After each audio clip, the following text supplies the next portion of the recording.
Assalamualaikum warahmatullahi wabarakatuh. Halo teman-teman semua, perkenalkan kami dari kelompok 4 Ilmu Ekonomi Pengantar yang beranggotakan 7 orang, yaitu Novinor, Etanor, Widya Stuti, Jessica Maharani, Linda Wahidatun, Nadia Febriliana, dan Fili Elidia. Kelompok kami akan mempresentasikan hasil diskusi kami mengenai teori tingkah laku konsumen. Teori nilai guna atau utility. Dalam teori ekonomi kepuasan atau kenikmatan yang diperoleh seseorang dari mengkonsumsi barang-barang dinamakan nilai guna atau utility. Kalau kepuasan itu semakin tinggi, maka makin tinggilah nilai gunanya atau utility-nya. Nilai guna dibedakan menjadi dua, yaitu nilai guna total dan nilai guna marginal. Nilai guna total dapat diartikan sebagai jumlah seluruh kepuasan yang diperoleh dari mengkonsumsi barang tertentu. Sedangkan nilai guna marginal merupakan pertambahan atau pengurangan kepuasan sebagai akibat dan pertambahan atau pengurangan penggunaan satu unit barang tertentu. Hipotesis utama teori nilai guna. Hukum nilai guna marginal yang semakin menurun menyatakan bahwa nilai guna yang diperoleh seseorang dari mengkonsumsi suatu barang akan menjadi semakin sedikit apabila orang tersebut terus-menerus menambah konsumsinya. Ini artinya bahwa pertambahan yang terus-menerus dalam mengkonsumsi suatu barang tidak secara terus-menerus menambah kepuasan yang dinikmati orang yang mengkonsumsinya. Nilai guna total dalam angka dan grafik. Dalam tabel tersebut dapat kita lihat bahwa nilai guna akan menjadi menurun apabila konsumsi terus-menerus ditambah. Apabila konsumen tersebut memakan 9, 10, bahkan 11 mangga, kepuasan yang didapat dari konsumsi tersebut akan lebih rendah dibanding saat mengkonsumsi 8 buah mangga. Selanjutnya dalam grafik, dapat kita lihat kurva nilai guna total atau TU bermula pada titik 0, yang berarti pada waktu tidak terdapat konsumsi, maka nilai guna totalnya bernilai 0. Pada mulanya, kurva nilai guna menaik tinggi, yang menandakan bahwa jika jumlah konsumsi mangga bertambah, maka nilai guna totalnya juga bertambah. Dan nilai guna total mulai menurun pada saat konsumsi mangga melebihi 8 buah.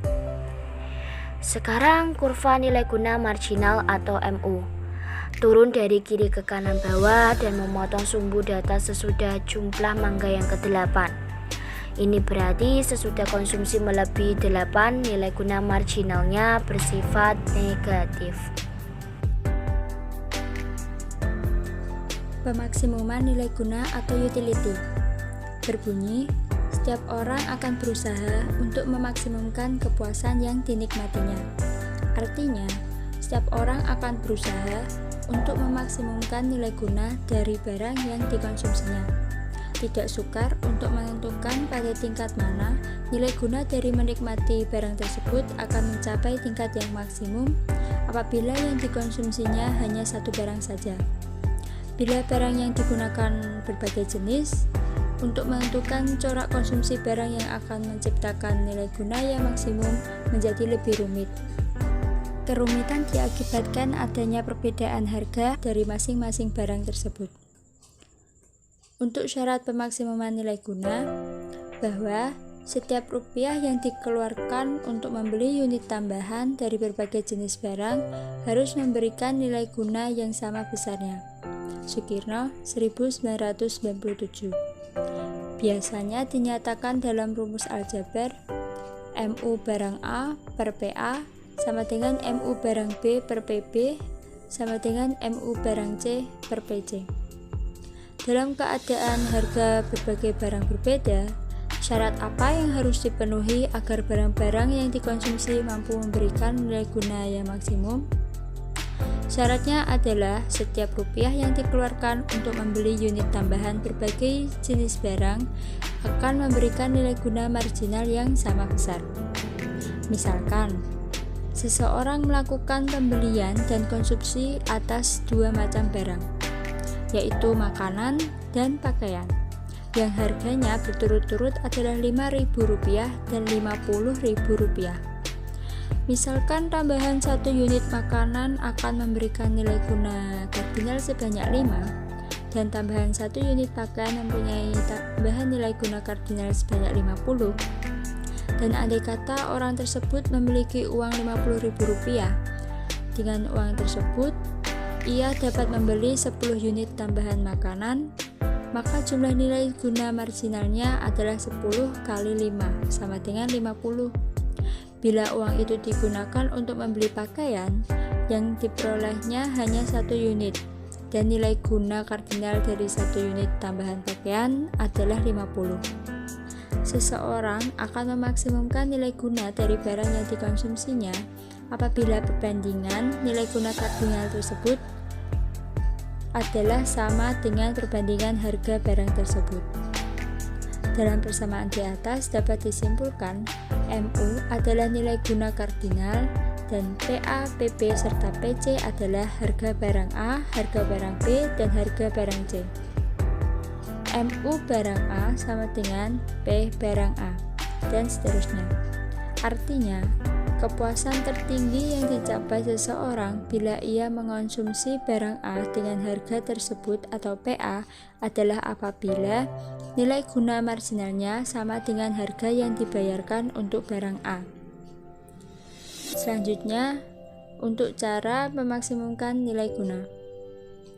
Kerumitan yang timbul untuk menentukan susunan atau komposisi dan jumlah barang yang akan mewujudkan nilai guna yang maksimum bersumber dari perbedaan harga-harga berbagai barang.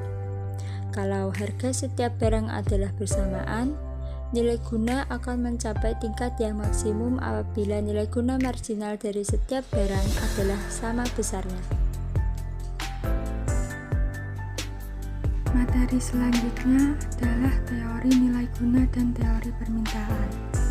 Teori nilai guna. Dalam teori nilai guna atau utility, dijelaskan bahwa setiap barang memiliki daya guna atau setidaknya memberikan kepuasan kepada konsumen yang menggunakan barang tersebut. Konsumen mencoba untuk menempatkan nilai pada barang atau jasa yang dikonsumsi berdasarkan kepuasan yang akan diperoleh. Jika kepuasan tersebut semakin tinggi, maka semakin tinggi juga nilai gunanya. Sebaliknya, jika semakin rendah kepuasan dari suatu barang, maka nilai gunanya akan semakin rendah juga. Selanjutnya ada teori permintaan. Teori permintaan adalah teori ekonomi yang menyatakan bahwa harga dipengaruhi oleh permintaan. Teori tersebut berasumsi ketika permintaan di pasar naik, maka harga barang pun akan ikut naik. Tetapi, jika permintaan turun, maka harga pun akan ikut turun. Teori ini menerangkan sifat dari permintaan pembeli untuk suatu komoditas barang dan jasa. Suatu komoditas dihasilkan produsen karena dibutuhkan konsumen yang bersedia membelinya. Konsumen membeli komoditas yang diperlukan jika harganya sesuai. Nah, dengan teori nilai guna dapat dijelaskan sebab kurva permintaan tersebut menurun dari kiri atas ke kanan bawah, yang artinya semakin rendah harga barang, maka semakin banyak permintaannya. Ada dua faktor penyebab permintaan ke atas suatu barang berubah apabila harga tersebut mengalami perubahan. Yang pertama, ada efek penggantian. Perubahan harga suatu barang mengubah nilai guna marginal per rupiah dari barang yang mengalami perubahan harga tersebut. Jika harga mengalami kenaikan, nilai guna marginal per rupiahnya yang diwujudkan barang tersebut akan semakin rendah. Contohnya, harga barang A bertambah tinggi. Akibatnya, nilai guna marginal A atau harga barang A menjadi lebih kecil dari semula. Jika harga barang lain tidak mengalami perubahan, maka perbandingan antara nilai guna marginal barang tersebut dengan harganya tidak mengalami perubahan. Dengan begitu, misal untuk barang B, nilai guna marginal B atau harga barang B sekarang adalah sama dengan sebelumnya. Rumusnya seperti di PPT tersebut. Nilai guna akan bertambah banyak jika konsumen tersebut membeli lebih banyak barang B dan mengurangi pembelian barang A. Jadi, jika harga naik, permintaan barang yang mengalami kenaikan harga tersebut akan semakin sedikit. Penurunan harga menyebabkan barang tersebut mewujudkan nilai guna marginal per rupiah yang lebih tinggi daripada nilai guna marginal per rupiah dari barang yang tak berubah harganya. Karena membeli barang tersebut akan memaksimumkan nilai guna. Permintaan barang tersebut akan bertambah banyak apabila harganya bertambah rendah. Yang kedua, ada efek pendapatan.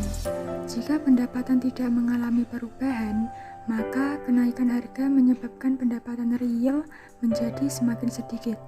Kemampuan pendapatan yang diterima untuk membeli barang akan bertambah kecil atau sedikit dari sebelumnya. Maka kenaikan harga menyebabkan konsumen mengurangi jumlah barang yang dibeli, termasuk barang yang mengalami kenaikan harga. Penurunan harga barang menyebabkan pendapatan real bertambah dan mendorong konsumen menambah jumlah barang yang dibeli. Jadi, efek pendapatan adalah akibat dari perubahan harga kepada pendapatan tersebut dan harus lebih memperkuat efek penggantian dalam mewujudkan kurva permintaan yang menurun dari kiri atas ke kanan bawah. Materi selanjutnya yaitu paradoks nilai. Paradoks nilai dikenal sebagai paradoks pilihan air. Paradoks nilai ini adalah kontradiksi jelas bahwa meski air lebih berguna untuk bertahan hidup ketimbang berlian, berlian memiliki harga yang lebih tinggi di pasaran. Nah, sebelum teori nilai guna dikembangkan, ahli-ahli ekonomi menghadapi kesulitan di dalam menerangkan perbedaan yang menyolok di antara harga air dan harga berlian. Air merupakan barang yang sangat berharga kepada manusia, tetapi harganya sangat murah. Sedangkan berlian bukanlah benda yang sangat penting dalam kehidupan sehari-hari, tetapi harganya jauh lebih mahal dari harga air. Nah, di sini terdapat alasan yang dapat digunakan untuk menerangkan mengapa harga barang yang vital sangat murah, sedangkan barang yang tidak terlalu banyak gunanya sangat mahal, yaitu perbedaan dalam biaya produksi dan barangnya sangat langka. Air merupakan benda yang mudah didapat di berbagai tempat, sehingga untuk memperolehnya tidak diperlukan biaya yang terlalu besar. Tetapi tidak dengan halnya berlian, sebab berlian merupakan barang yang sangat sukar untuk diperoleh dan biaya untuk memproduksinya sangat tinggi. Bukan berlian saja yang biaya untuk memperolehnya tinggi, demikian juga batu dari bulan. Bukanlah suatu benda yang mudah diperoleh dan biaya untuk memperolehnya sangat mahal. Akan tetapi, sekiranya batu bulan tersedia di pasar, rasanya harganya tidak akan semahal berlian dan mungkin sekali tidak lebih mahal dari harga air. Maka, alasan bahwa barangnya sangat langka dan biaya produksinya sangat mahal merupakan jawaban yang belum menemukan untuk menerangkan perbedaan harga yang sangat menyolok di antara air dan berlian.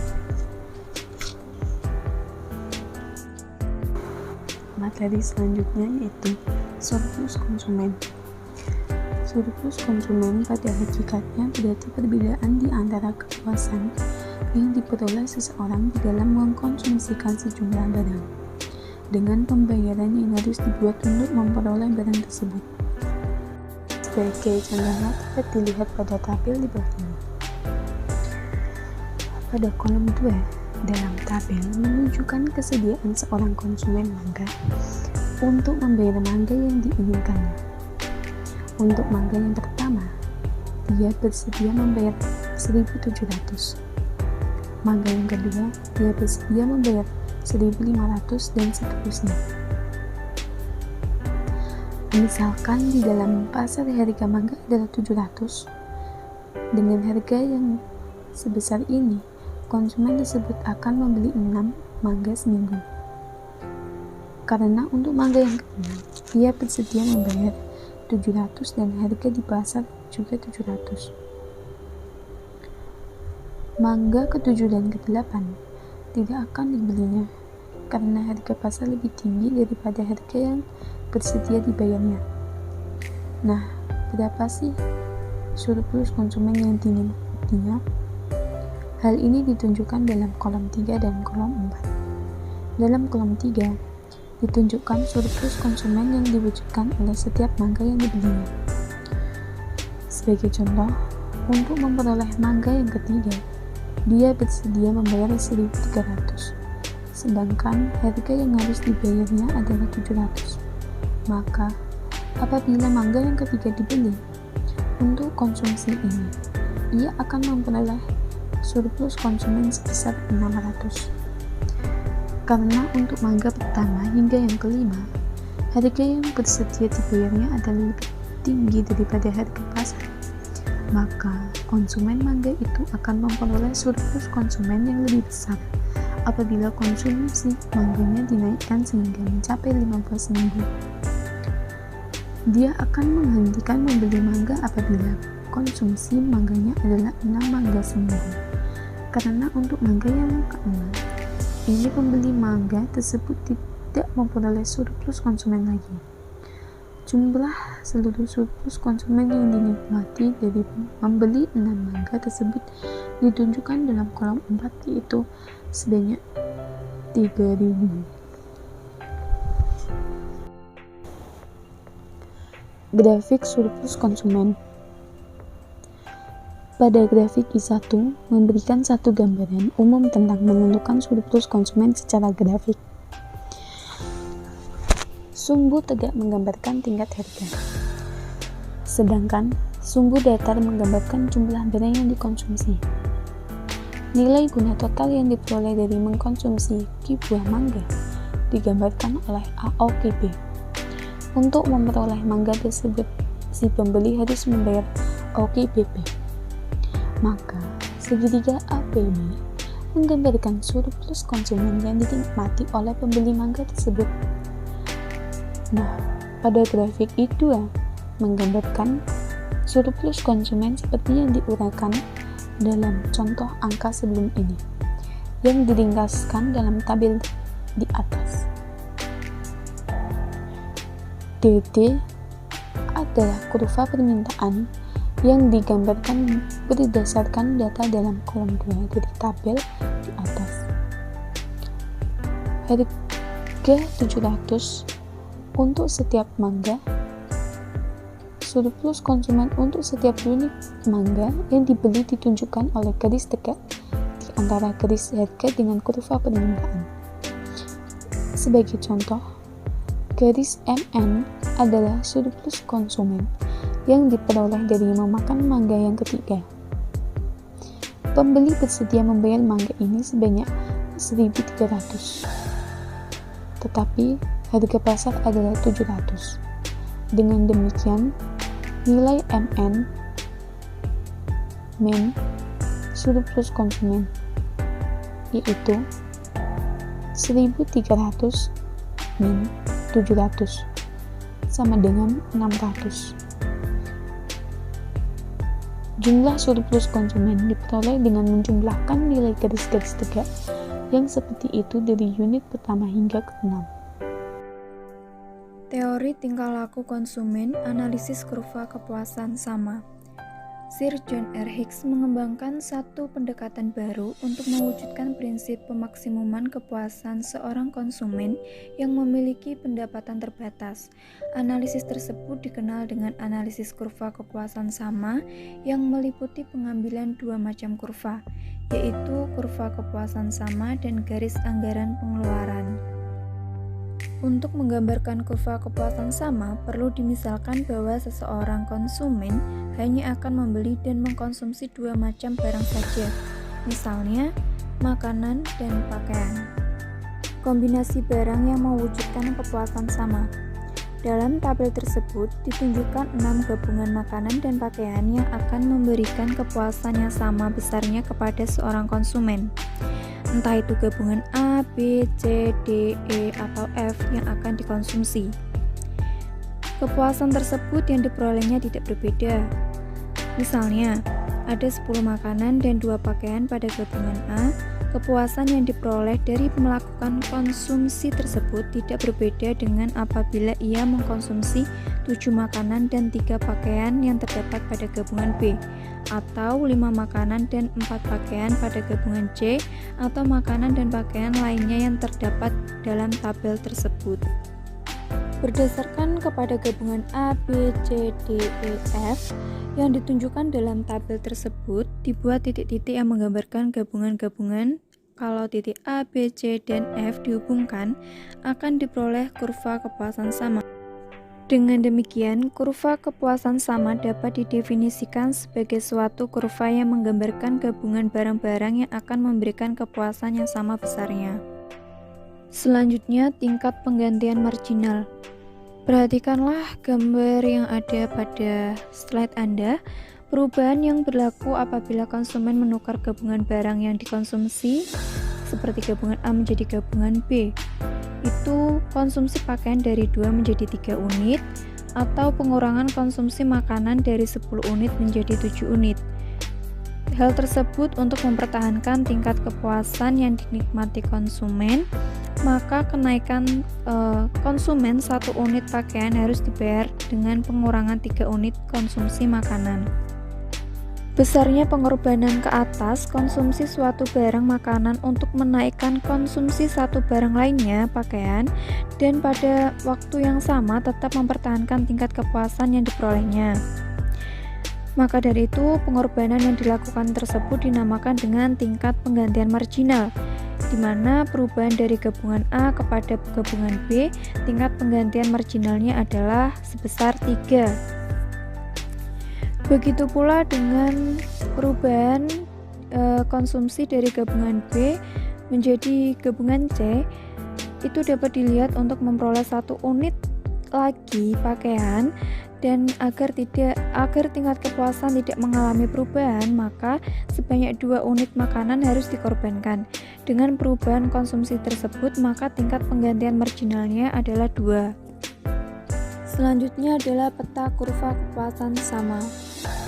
Kumpulan kurva kepuasan sama akan memberikan gambaran yang lebih lengkap mengenai keinginan seorang konsumen untuk mengkonsumsi 2 barang yang memberi kepuasan maksimum kepadanya. Pada gambar kurva kepuasan sama tersebut, kurva U2 menggambarkan gabungan makanan dan pakaian yang terdapat dalam tabel sebelumnya. Setiap kurva kepuasan sama menggambarkan suatu tingkat kepuasan tertentu, di mana kurva yang lebih tinggi menggambarkan tingkat kepuasan yang lebih besar dari kurva yang ada di bawahnya. Di dalam kurva tersebut, U1, U2, U3, dan U4 masing-masing menggambarkan suatu tingkat kepuasan tertentu, di mana tingkat kepuasan yang digambarkan oleh U4 adalah lebih besar daripada kurva-kurva lain, yang digambarkan oleh U3 lebih besar daripada yang digambarkan oleh U1 dan U2. Sedangkan yang digambarkan oleh U2 adalah lebih besar daripada yang digambarkan oleh U1.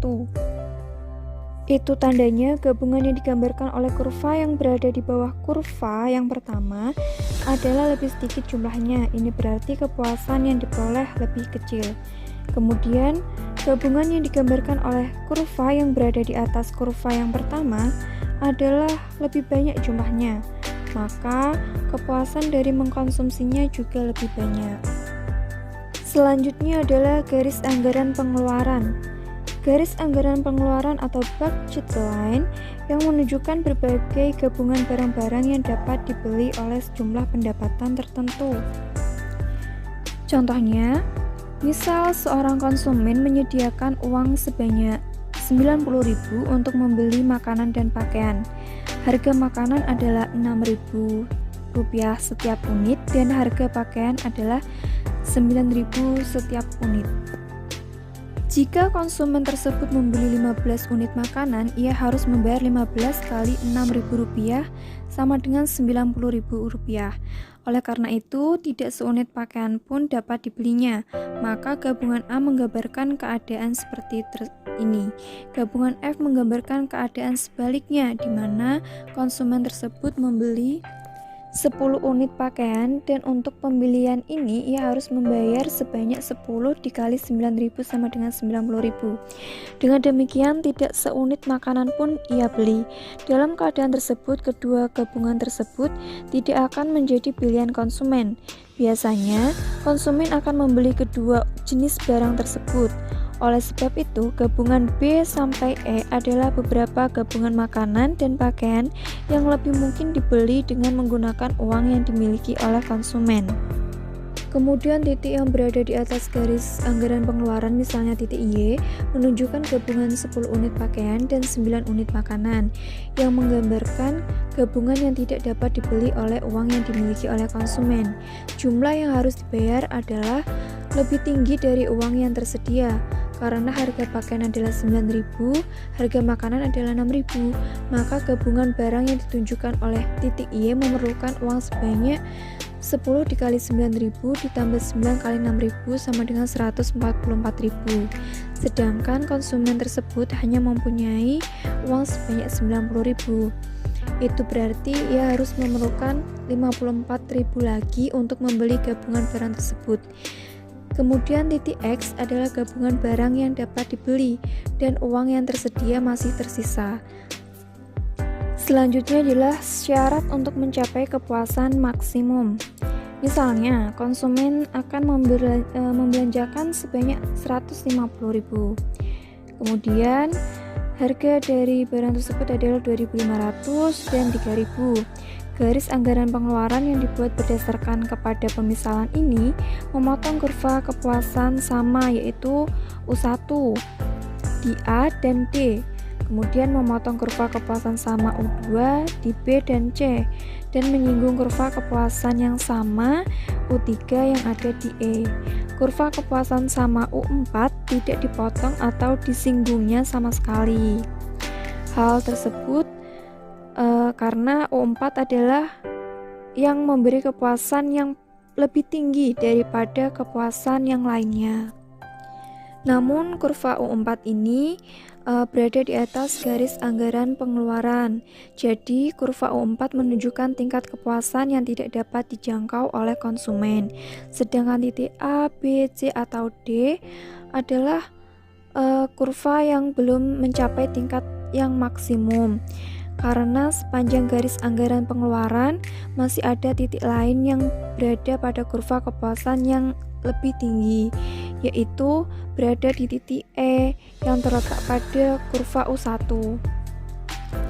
Maka dapat disimpulkan bahwa seorang konsumen akan mencapai kepuasan yang maksimum apabila ia mencapai titik di mana garis anggaran pengeluaran menyinggung kurva kepuasan yang sama. Titik E adalah menunjukkan bahwa gabungan barang yang memberi kepuasan maksimum terdiri dari 30 unit makanan dan 25 unit pakaian. Syarat untuk mencapai kepuasan maksimum dengan diketahuinya cita rasa konsumen dan berbagai gabungan barang yang mungkin dibeli konsumen, dapatlah sekarang ditunjukkan keadaan di mana konsumen akan mencapai kepuasan yang maksimum. Garis anggaran pengeluaran dan peta kepuasan sama digambarkan dalam satu grafik yang dapat Anda lihat pada gambar. Dalam menggambarkan garis anggaran pengeluaran, dimisalkan konsumen tersebut akan berbelanja sebanyak 150.000. Barang yang dikonsumsinya adalah makanan dan pakaian, di mana harga masing-masing barang tersebut adalah 2.500 dan 3.000. Garis anggaran pengeluaran yang dibuat berdasarkan kepada permisalan ini memotong kurva kepuasan yang sama U1 di A dan D. Memotong kurva kepuasan sama U2 di B dan C, dan menyinggung kurva kepuasan sama U1 di E. Kurva kepuasan sama U4 tidak dipotong atau disinggung sama sekali. Kurva kepuasan sama lainnya, tetapi kurva ini berada di atas garis anggaran pengeluaran. Dengan demikian, gabungan makanan dan pakaian yang ditunjukkannya tidak dapat dibeli oleh pendapatan yang tersedia. Jadi kurva U4 menunjukkan tingkat kepuasan yang tidak dapat dijangkau konsumen. Sekiranya konsumen ini mengkonsumsi gabungan barang seperti yang ditunjukkan oleh titik A, B, C, dan D, maka kepuasan belum mencapai tingkat yang maksimum. Kalau konsumen itu bergerak sepanjang garis anggaran pengeluaran, masih ada titik lain yang berada pada kurva kepuasan sama yang lebih tinggi. Titik tersebut adalah titik E yang terletak pada kurva U3. Tidak ada titik lainnya yang terletak pada garis anggaran pengeluaran dan terletak pula pada kurva kepuasan sama yang lebih tinggi dan U3. Berdasarkan analisis ini dapatlah disimpulkan bahwa seseorang konsumen akan mencapai kepuasan yang maksimum apabila ia mencapai titik di mana garis anggaran pengeluaran menyinggung kurva kepuasan sama. Efek perubahan pendapatan dan harga. Apabila pendapatan atau harga mengalami perubahan, maka keseimbangan tersebut juga akan mengalami perubahan. Titik keseimbangan yang diwujudkan oleh perubahan pendapatan dihubungkan, maka akan terdapat suatu kurva yang dinamakan garis pendapatan konsumsi. Kurva juga akan diperoleh apabila dihubungkan titik keseimbangan yang diwujudkan oleh perubahan harga dan kurva itu dinamakan garis harga konsumsi. Garis pendapatan konsumsi. Pertambahan pendapatan akan memindahkan garis ke atas dan pengurangan pendapatan memindahkan garis itu ke bawah. Dapat dilihat pada gambar.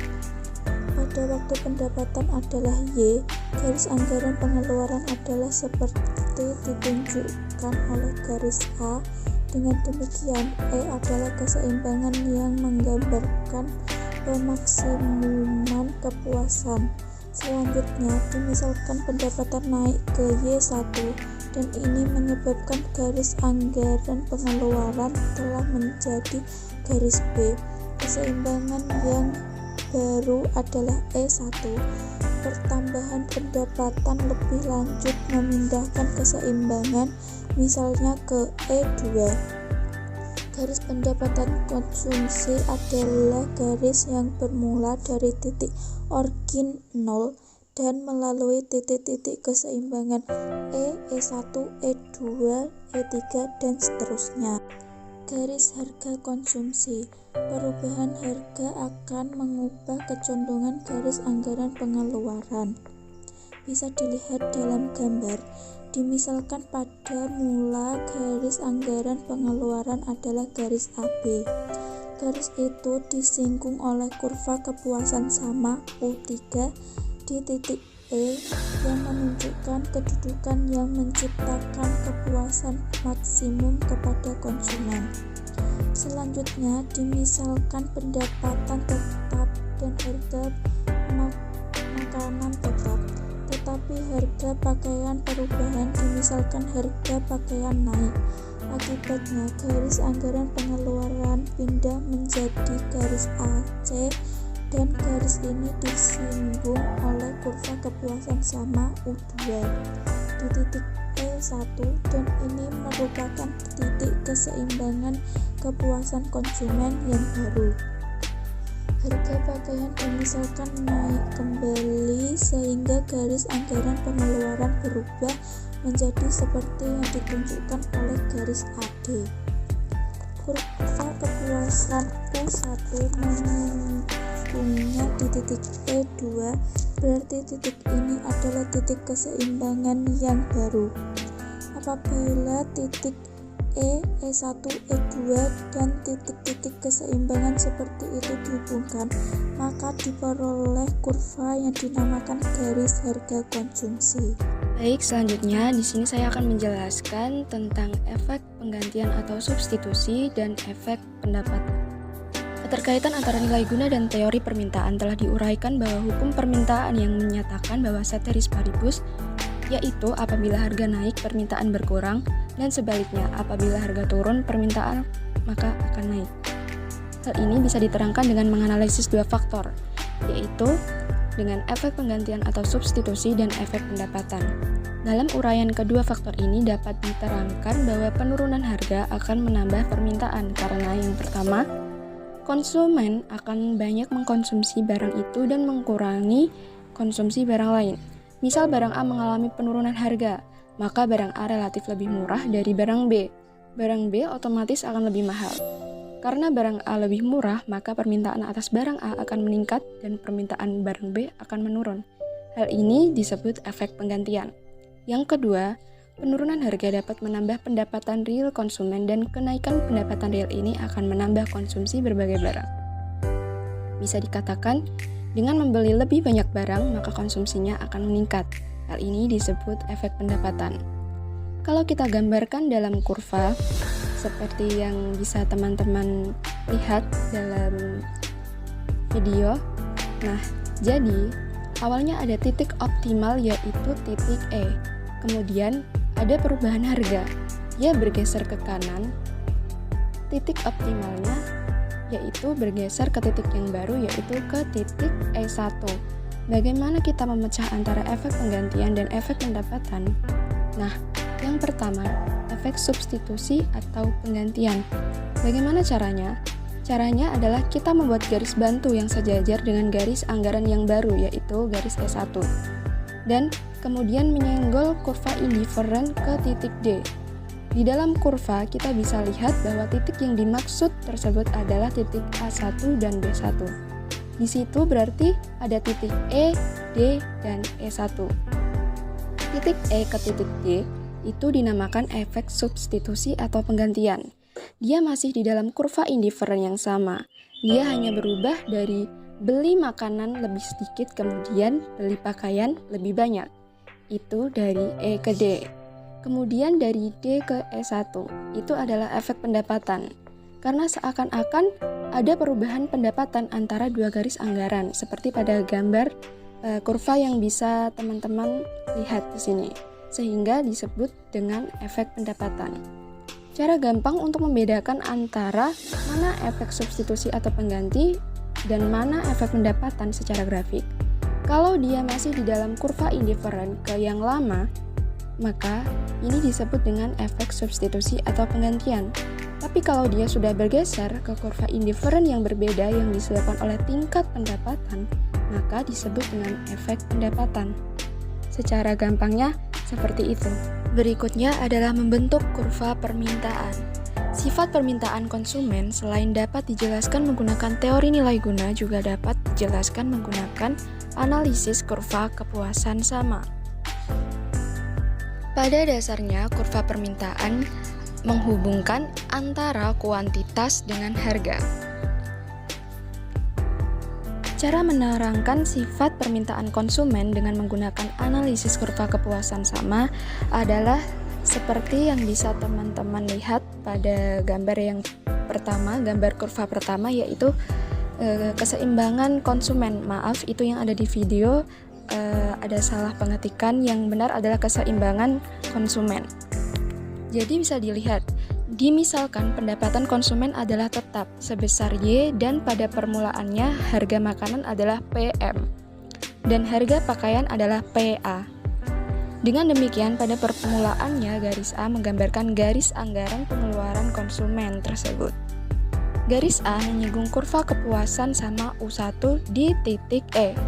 Oleh karena itu jumlah pakaian yang dikonsumsi adalah key unit.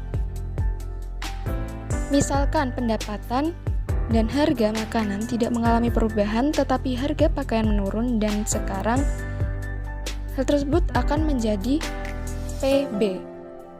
Dengan perubahan ini maka garis anggaran pengeluaran sekarang ditunjukkan oleh garis B. Ia disinggung kurva kepuasan sama U2 di dalam titik E1.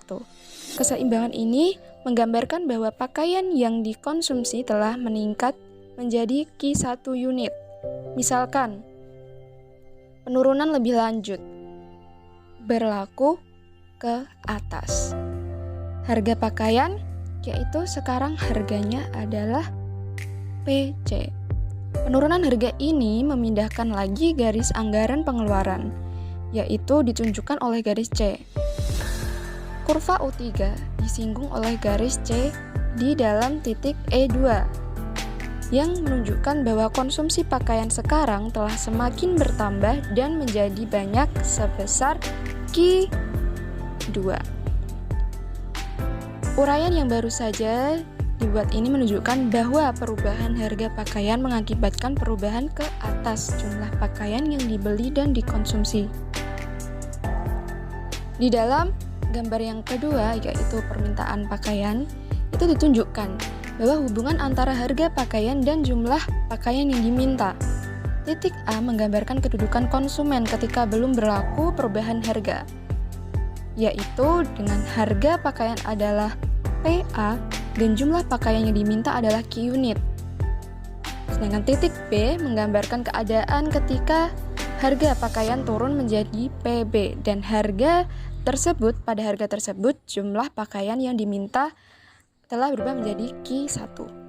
Keadaan yang terakhir yaitu ketika harga pakaian telah menjadi PC, ditunjukkan oleh titik C. Pada harga tersebut jumlah pakaian yang diminta adalah Q2. Kurva DD yang dibuat melalui ketiga titik di atas merupakan kurva permintaan ke atas pakaian dan bentuknya tidak berbeda dengan kurva permintaan yang diterangkan sebelumnya.